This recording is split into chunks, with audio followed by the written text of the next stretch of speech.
খোকন বয়াতি একাধিকবার বলছে যে সাংবাদিক গোনার সময় নাই, আমি এদিক দিয়ে যে কোনোভাবে রাস্তা নিব, সেটা আমার ক্ষমতা বলে।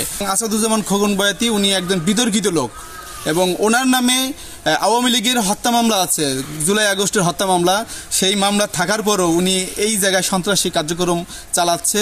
উনি আমার এই জায়গাটা রাস্তা কাটবে, যে কোনোভাবে আমার রেকর্ডি জায়গায় রাস্তা কাটবে। আমি সর্বোচ্চ সবার লগে যোগাযোগ করার চেষ্টা করছি। সবাই বলছে যে আসলে রেকর্ডি জায়গায় রাস্তা কাটার কোনো ধরনের সিস্টেম নাই।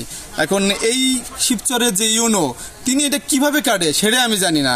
আমার রেকর্ডি জায়গা গাছগাছালি আমার একবার ইউনিয়নের কাছে আমি অভিযোগ লিখছি, হেও কোনো নেই, হেও রাস্তা কাটাইতেছে আর আমার এখানে জোর জবর করে হারা কাটতে চাই, আমার মা খুব হুমকি টুকি যায়। সরকার থেকে আমার সময় জানি রাস্তা না হয়, এখানে আমি বাড়ি করবো, এই বাড়ি ঘর করবো, এই জন্য আমার এই রাস্তা আমি আমার যে জায়গাটার জন্য আমি রাস্তা শুরু করছি এই মুহূর্তে, আমি এটার ব্যাপারে শিবচরের উপজেলা কর্মকর্তা, নির্বাহী কর্মকর্তা যে এস.এম. মিজান, তার কাছে আমি ফোন দিয়েছিলাম এবং তিনি আমার কথা শোনার পরে তিনি বলছিলেন যে আমার কাছে একটা লিখিত অভিযোগ দিয়ে যান। আমি ওনাকে বলছিলাম যে স্যার, আমি তো এখন ঢাকায় আছি, তাহলে আমি আপনাকে কীভাবে দিই, আমি হোয়াটসঅ্যাপে দিই। উনি হোয়াটসঅ্যাপে নিতে রাজি হইল না, উনি যে কোনোভাবে ওনার অফিসে অভিযোগপত্রটা পাঠাইতে বললো। আমার আব্বা অসুস্থ ছিল, কিন্তু অসুস্থ অবস্থায় আব্বা যে কোনোভাবে ওনার কাছে যে এই কাগজটা দিয়ে আসে। এরপরে ডিসি স্যার বলে যে ইউনো স্যার বলে মিজান স্যার যে উনি বলে যে আপনার এই রাস্তার কার্যক্রম বন্ধ করছে, আপনার সিদ্ধান্ত হওয়ার আগ পর্যন্ত এখানে রাস্তা হবে না।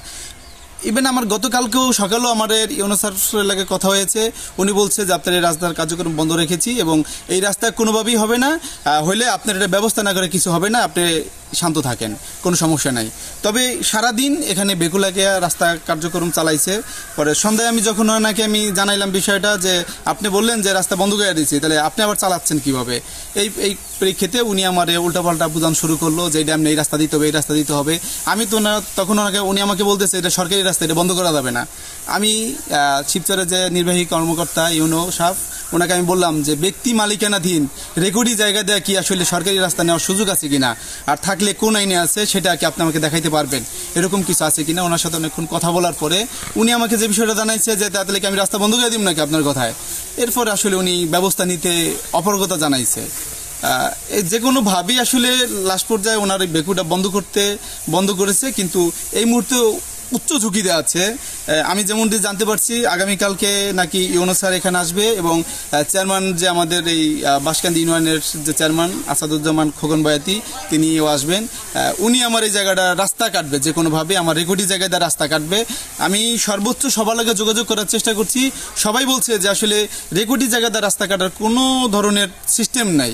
এখন এই শিবচরের যে ইউনো, তিনি এটা কিভাবে কাটে সেটা আমি জানি না। এবং আসাদুজ্জামান খোকন বয়াতি উনি একজন বিতর্কিত লোক।